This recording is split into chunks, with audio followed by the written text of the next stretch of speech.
ನಮಸ್ಕಾರ ಸ್ನೇಹಿತರೆ, ಎಲ್ಲರಿಗೂ ವಿಜಯಪುರ ಫುಡ್ಸ್ಗೆ ಸ್ವಾಗತ. ಇವತ್ತಿನ ನಮ್ಮ ಹೊಸ ರೆಸಿಪಿ ಏನಪ್ಪ ಅಂತಂದ್ರೆ ಅಕ್ಕಿನ ನೆನೆಸೋದು ಬೇಡ, ರುಬ್ಬೋದು ಬೇಡ, ಬರೀ ಅಕ್ಕಿ ಹಿಟ್ಟಿನಿಂದ 1 ತಾಸೊಳಗೆ ಕುರುಡ್ಗಿನ ಹೆಂಗೆ ರೆಡಿ ಮಾಡ್ಬೋದು ಅಂತೇಳಿ ನಿಮ್ಮ ಜೊತೆಗೆ ಶೇರ್ ಮಾಡ್ತೀನಿ. ಭಾಳ ಸರಳ ಐತಿ. ಸ್ಟೆಪ್ ಬೈ ಸ್ಟೆಪ್ ನಿಮಗೆ ಕಂಪ್ಲೀಟಾಗಿ ಅಕ್ಕಿ ಹಿಟ್ಟಿನಿಂದ ಶಾಂಡ್ಗಿ ಹೆಂಗೆ ಮಾಡೋದು ಅಂತೇಳಿ ನಿಮ್ಮ ಜೊತೆಗೆ ಇವತ್ತು ಶೇರ್ ಮಾಡತ್ತೀನಿ. ಭಾಳ ಮಸ್ತಾಗಿದ್ದು, ಫುಲ್ ಪಳ್ಳಾಗಿ ಕುರುಕುರು ಆಗಿ ಬಾಯಾಗನು ಅಷ್ಟು ರುಚಿ ಅಂದ್ರೆ ರುಚಿಯಾಗಿದ್ದು, ಹುಗ್ಗಿ ಜೋಡಿ ಅಗದಿ ಮಸ್ತ್ ಅಂದ್ರೆ ಮಸ್ತ್ ಈ ಕುರುಡ್ಗಿ ನೋಡ್ರಿ. ನೀವು ಟ್ರೈ ಮಾಡಲೇಬೇಕು. ವಿಡಿಯೋ ಎಂಡ್ ತನಕ ನೋಡ್ರಿ. ವಿಡಿಯೋ ಸ್ಟಾರ್ಟ್ ಮಾಡೋಕ್ಕಿಂತ ಮುಂಚೆ ನೀವು ನನ್ನ ಚಾನಲ್ ಇನ್ನೂವರೆಗೂ ಸಬ್ಸ್ಕ್ರೈಬ್ ಮಾಡ್ಕೊಂಡಿರಲಿಲ್ಲ ಅಂದರೆ ಪ್ಲೀಸ್ ಸಬ್ಸ್ಕ್ರೈಬ್ ಮಾಡ್ಕೊರಿ, ಲೈಕ್ ಮಾಡಿರಿ, ಶೇರ್ ಮಾಡಿರಿ. ನಾನು ರೆಸಿಪೀಸ್ ನಿಮಗೆ ಇಷ್ಟ ಆಗ್ತಿದ್ದು ಅಂತಂದ್ರೆ ಕಮೆಂಟ್ ಮಾಡಿ ಹೇಳ್ರಿ, ಅಥವಾ ಯಾವುದಾದ್ರೂ ಹೊಸ ರೆಸಿಪಿ ನೋಡೋಕೆ ಇಷ್ಟಪಡ್ತಿದ್ರು ನನಗೆ ಹೇಳ್ರಿ. ನಾನಿಲ್ಲಿ ತೊಗೊಂಡಿರುವಂತಹ ಅಕ್ಕಿ ಹಿಟ್ಟು ವಿಜಯ್ ಗೋಲ್ಡ್ದವ್ರದ್ದು ಅಕ್ಕಿ ಹಿಟ್ಟು ತೊಗೊಂಡಿದ್ದೆ. 1 ಬಟ್ಟಲ್ದಷ್ಟು ನಾನಿಲ್ಲಿ ಅಕ್ಕಿ ಹಿಟ್ಟನ್ನ ತೊಗೊಂಡಿದ್ದೆ ನೋಡ್ರಿ. ಆಮೇಲೆ 1.5 ಲೀಟ್ರದಷ್ಟು ನಾನಿಲ್ಲಿ ನೀರನ್ನು ಕುದಿಸಾಕಿಟ್ಕೊಂಡಿದ್ದೆ. ಅದರೊಳಗೆ ರುಚಿಗೆ ತಕ್ಕಷ್ಟು ಉಪ್ಪು ಹಾಕಿದ್ದೆ. ಆಮೇಲೆ ನಾವೇನು ಅಕ್ಕಿ ಹಿಟ್ಟು ತೊಗೊಂಡಿರ್ತೀವಲ್ಲ ಅದನ್ನು ಸ್ವಸ್ವಲ್ಪಾಗಿ ಹಾಕೋತ ಒಂದು ಕಟ್ಗೆ ಚಮಚೆನ ತೊಗೋರಿ ನೀವು, ಅಂದರೆ ಈಸಿ ಆಕೈತಿ. ಕಟ್ಗೆ ಸ್ಪೂನ್ ಇರಲಿಲ್ಲ ಅಂತಂದ್ರೆ ನೀವು ಕಡ್ಗೋಲು ಯೂಸ್ ಮಾಡ್ಬೋದು, ಅಥವಾ ಚಪಾತಿ ಮಾಡೋದು ಲಟ್ಟಣಿನೂ ಯೂಸ್ ಮಾಡ್ಬೋದು. ಈ ರೀತಿ ಸ್ವಸ್ವಲ್ಪಾಗಿ ಅಕ್ಕಿ ಹಿಟ್ಟನ್ನು ನೀವು ಹಾಕೋತ ತಿರುವಾಡ್ಕೊತ ಸಣ್ಣ ಉರಿ ಒಳಗೆ ಇದನ್ನು ಮಾಡ್ಕೊತ ಹೋಗಬೇಕು. ನಾನಿಲ್ಲೇ ಒಂದು ಸ್ವಲ್ಪ ಅಜ್ವಾಯಿನ ಇದ್ರೊಳಗೆ ಆ್ಯಡ್ ಮಾಡೀನಿ. ಸ್ನೇಹಿತರೆ, ಯಾವುದೇ ರೀತಿ ಹಪ್ಪಳ ಮಾಡಿರಿ, ಸಂಡ್ಗಿ ಮಾಡಿರಿ, ಕುರುಡ್ಗಿ ಮಾಡಿರಿ, ಉಪ್ಪನ್ನ ಅಗದಿ ನೋಡಿ ಹಾಕಬೇಕು. ಯಾಕಂದ್ರೆ ಹಿಟ್ಟೊಳಗೆ ನೀವು ಟೇಸ್ಟ್ ಮಾಡಿ ನೋಡಿದ್ರೆ ಉಪ್ಪು ಹತ್ತಂಗಿಲ್ಲ. ಆಮೇಲೆ ಎಣ್ಣೆ ಒಳಗೆ ಕರೆದ ಮೇಲೆ ಉಪ್ಪು ಭಾಳ ಹತ್ತೈತಿ. ಅದಕ್ಕೆ ನೀವು ದಯವಿಟ್ಟು ಉಪ್ಪನ್ನ ನೋಡಿನ ಹಾಕಿರಿ. ಆದಷ್ಟು ಕಮ್ಮಿ ಹಾಕಿದಷ್ಟನ್ನ ಚಲೋ ನೋಡಿರಿ ಸ್ನೇಹಿತರೆ. ಈ ರೀತಿ ನಾನು ಸಣ್ಣ ಉರಿ ಒಳಗೆ ಇದನ್ನು ಎಲ್ಲ ಹಿಟ್ಟನ್ನು ಚೆಂದಾಗೆ ಮಿಕ್ಸ್ ಮಾಡ್ಕೊಂಡಿನಿ.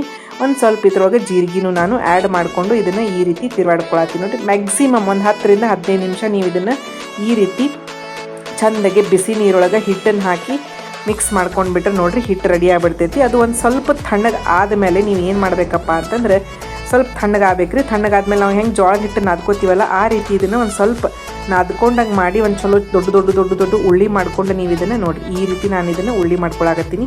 ಇದು ನಾವು ಇಷ್ಟ ಬಿಸಿ ನೀರೊಳಗೆ ಹಾಕಿ ಅಕ್ಕಿ ಕುದಿಸಿರೋದ್ರಿಂದ ಏನಾಕೈತಿ ಚೆಂದಾಗಿ ಅದನ್ನು ಕುದ್ದಿರಂಗಿಲ್ಲ ನೋಡಿರಿ ಸ್ನೇಹಿತರೆ. ಅದಕ್ಕೆ ಇದನ್ನು ಏನು ಮಾಡ್ಕೊಳ್ಳೋದಪ್ಪ ಅಂತಂದ್ರೆ ನಿಮ್ಮ ಮನೆಯೊಳಗೆ ಚಾಣ್ಗಿ ಇತ್ತಂದ್ರೆ ನೀವು ಚಾಣ್ಗಿ ಒಳಗೂ ಇದನ್ನು ಸ್ಟೀಮ್ ಮಾಡ್ಕೋಬೋದು.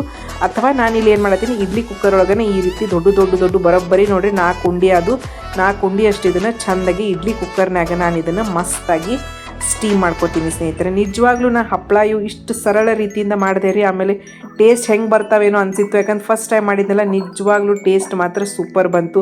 ಅಕ್ಕಿ 3 ದಿನ ನೆನೆಸಿಟ್ಕೋಬೇಕು, ರುಬ್ಕೋಬೇಕು, ಅದನ್ನು ಅಟ್ಟಬೇಕು, ಆ ರೀತಿ ಟೆನ್ಷನ್ನ ಇಲ್ಲ ನೋಡ್ರಿ ಸ್ನೇಹಿತರೆ.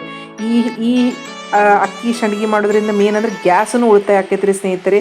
ಆಮೇಲೆ ಗ್ಯಾಸ್ ಭಾಳ ಹತ್ತಂಗಿಲ್ಲ. ನೀವು ಅದು ಅಕ್ಕಿ ಪೇಸ್ಟ್ ಮಾಡಿ ನಾವು ಏನು ಹಾಕ್ತೀವಲ್ಲ ಅದಕ್ಕೆ ಕುದಿಬೇಕಾದ್ರೂ ಭಾಳ ಗ್ಯಾಸ್ ಹತ್ತೈತೆ ನೋಡ್ರಿ ಸ್ನೇಹಿತರೆ. ನಿಜವಾಗ್ಲೂ ನೋಡ್ರಿ ಈ ರೀತಿ ನಾನು ಇದನ್ನು ಇಡ್ಲಿ ಕುಕ್ಕರ್ನಾಗ ಬರೋಬ್ಬರಿ 4 ದೊಡ್ಡ ಉಂಡೆ ಮಾಡಿ ಇಟ್ಕೊಂಡಿದ್ದೆ. ಅದನ್ನು ಬರೋಬ್ಬರಿ ನೀವು 10 ರಿಂದ 15 ನಿಮಿಷ ಮಸ್ತಾಗಿ ಅದನ್ನು ಸ್ಟೀಮ್ ಮಾಡ್ಕೊರಿ. ಸ್ಟೀಮ್ ಮಾಡ್ಕೊಂಡು ಆದಮೇಲೆ ಅದು ಮಸ್ತಾಗಿ ಎಲ್ಲ ಒಳಗಿನಿಂದ ಚೆಂದಾಗಿ ಹಿಟ್ಟು ಕುದ್ದಿರ್ತೈತಿ. ಯಾವುದೇ ರೀತಿ ಹಸಿ ವಾಸನೆ ಬರೋಂಗಿಲ್ಲ. ಈ ರೀತಿ ನಾನು ಶಾವ್ಗಿ ಟೈಪ್ ಎಳಿ ಬರುವಂಗೆ ನಾನು ತೊಗೊಂಡಿದ್ದೆ ನೋಡಿರಿ. ಇಷ್ಟು ಹಾಕಿ ಸ್ವಲ್ಪ ಬಿಸಿ ಇದ್ದಾಗ ನೋಡಿದ್ರೆ ಸ್ವಲ್ಪ ಆರಿದ್ಮೇಲೆ ನಿಮ್ಮ ಕೈ ಹಿಡಿಯಾಕೆ ಬರುವಂಗೆ ಪೈಲಾನೇ ಎಲ್ಲ ಸ್ವಲ್ಪ ನೀರು ನೀವು ಸವರ್ಕೊಂಡು ಈ ರೀತಿ ಒಂದೊಂದಾಗಿ ಉಳ್ಳಿನ ಅದ್ರ ಒಳಗೆ ಹಾಕ್ಕೊಂಡು ನೀವು ಮಸ್ತ್ ಚಕ್ಲಿ ಹಂಗೆ ಈ ರೀತಿ ಹಾಕೋತ ಹೋದ್ರಂದ್ರೆ ನಿಮ್ಮ ಶಾಂಡ್ಗಿ ರೆಡಿ ಆಗಿಬಿಡ್ತಾವೆ ನೋಡ್ರಿ. ನಾ ಹೊಗಿನೂ ಬರಾಕತ್ತೈತೆ ನೋಡ್ರಲ್ಲಿ.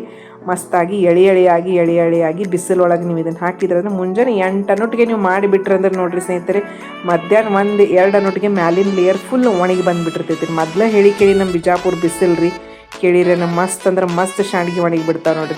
ನಿಮ್ಮ ಊರೊಳಗೆ 4 ದಿನದಾಗ ಒಣಗಿದ್ದು, ನಮ್ಮ ಊರಾಗ ಮ್ಯಾಕ್ಸಿಮಮ್ 2 ದಿನದಾಗನೇ ಶಾಂಡ್ಗಿ ಒಣಗಿ ಬಂದುಬಿಡ್ತಾವ್ರಿ. ಅಷ್ಟು ಕಡಕ್ ಬಿಸಿಲು ಇರ್ತೈತಿ ರೀ ಸ್ನೇಹಿತರೆ. ನೋಡಿರಿ, ನಾನು ಮೊದಲನೇ ಸತಿ ಟ್ರೈ ಮಾಡಿ ನೋಡಬೇಕಪ್ಪ ಅಂಥೇಳಿ ಬರೋಬ್ಬರಿ 1 ಬಟ್ಲು ಅಕ್ಕಿ ಹಿಟ್ಟಿನಿಂದ ಇಷ್ಟೊಂದು ಕುರುಡ್ಗಿ ನಮ್ಮ ರೆಡಿಯಾಗಿಬಿಟ್ಟಿದ್ದು ನೋಡಿರಿ ಸ್ನೇಹಿತರೆ. ನಾನು ಅಂದ್ಕೊಂಡಿರಲಿಲ್ಲ ಇಷ್ಟು ಚೆಂದಾಗಿ ಬರ್ಬೋದು ಅಂತ ಅಂದ್ಕೊಂಡೇ ಇರಲಿಲ್ಲ. ಈ ರೀತಿ ನಾವು ಎಲ್ಲ ಒತ್ತು ಶಾವ್ಗಿ ಟೈಪ್ ಎಲ್ಲ ಹಾಕ್ಕೊಂಡು ಅದನ್ನು ಬರೋಬ್ಬರಿ 1-2 ದಿನ ಬಿಸಿಲಿಗೆ 2 ಸೈಡನ್ನು ಚೆಂದಾಗಿ ಒಣಗಿಸ್ಕೋಬೇಕಾಗ್ತದೆ ಸ್ನೇಹಿತರೆ. ನಾನು ಇದನ್ನು 1 ದಿನ ಫುಲ್ ಹಿಂಗೆ ಬಿಸಿಲೊಳಗೆ ಬಿಟ್ಟಿದ್ದೆ ರೀ. ನೆಕ್ಸ್ಟ್ ಡೇ ಮಾರ್ನಿಂಗ್ ಅನ್ಕೊಡ್ದೆ ಮ್ಯಾಲಿಂದ ಏನು ಲೇಯರ್ ಇರ್ತೈತಲ್ಲ ರೀ, ಅದು ಫುಲ್ ಎಲ್ಲ ಮಸ್ತ್ ಒಣಗಿ ಬಂದಿರ್ತೈತಿ. ಅದು ಒಣಗಿ ಬಂದಮೇಲೆ ನೀವೇನು ಮಾಡಬೇಕು, ಅದನ್ನು ತಿರುವಿ ಹಾಕ್ಕೋಬೇಕು ನೋಡಿರಿ. ಈ ರೀತಿ ಒಂದೀಟು ಅಂಟ್ಕೊಳ್ಳಂಗಿಲ್ಲ. ಈ ರೀತಿ ನಾನು ನೋಡಿರಿ ಒಳಗೆಲ್ಲ ಹಸಿನೇ ಇರ್ತೈತಿ, ಮ್ಯಾಲಷ್ಟೇ ಒಣಗಿರ್ತೈತಿ. ಈ ರೀತಿ ನೀವು ಇದನ್ನು ಎಲ್ಲ ಕುರುಡ್ಗಿನೂ ನೀವು ಇದನ್ನು ತಿರುವಿ ಹಾಕ್ಕೋಬೇಕು. ತಿರುವಿ ಹಾಕ್ಕೊಂಡು ಮತ್ತೆ 1-2 ದಿನ ನೀವು ಇದನ್ನು ಪೂರ್ತಿಯಾಗಿ ಬಿಸಿಲಿಗೆ ಚೆಂದಾಗಿ ಒಣಗಿಸಿಟ್ಕೊಂಡ್ರೆ ನೀವು ವರ್ಷ ಪೂರ್ತಿಯಾಗಿ ಈ ಕುರುಡ್ಗಿ ಇಟ್ಕೊಂಡ್ರೆ ಈ ನೋಡಿರಿ ಈ ರೀತಿ ಎಷ್ಟು ಸಣ್ಣಾಗಿ ಎಳಿ ಬಂದೈತಿ. ಆಮೇಲೆ ಮಸ್ತ್ ಪೂರ್ತಿ ಒಣಗಿ ಬಂದಿದ್ರು ಸೇರಿ, ಒಂದು ಚೂರು ಹಸಿ ಇರಲಿಲ್ಲ ಸ್ನೇಹಿತರೆ. ಈ ರೀತಿ ಒಣಗಿ ಬಂದಮೇಲೆ ಈಗ ಕರೆದು ನೋಡೋನು ಹೆಂಗೆ ಬರ್ತಾವಂತೇಳಿ ನಿಮಗೆ ಗೊತ್ತಾಕೈತೆ ನೋಡಿರಿ ಸ್ನೇಹಿತರೆ.